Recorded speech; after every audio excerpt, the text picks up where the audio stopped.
Memorial University's Students' Union says international students are worried about their futures, with news that the federal government is planning to cut this province's immigration spaces in half this year. NTV's Beth Penny has the inside story.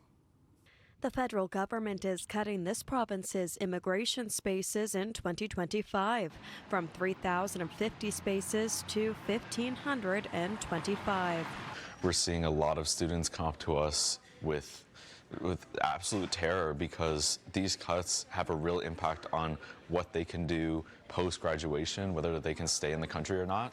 There are more than 3,000 international students studying at Memorial University.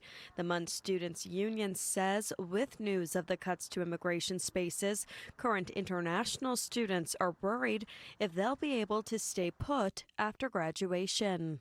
Students are really scared of not being able to get their permanent residency after they graduate or postgraduate work permit. They're really worried about having to go back home and not being able to start the life in Canada that they wanted to start.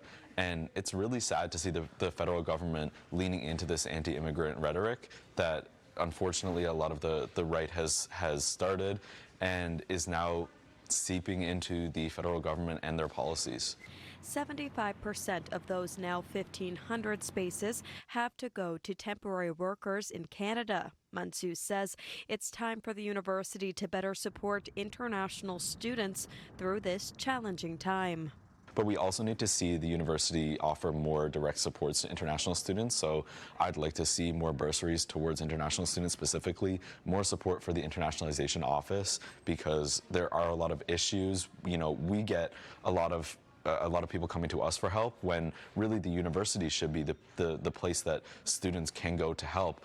And so the fact that they have to come to the student union is a bad sign.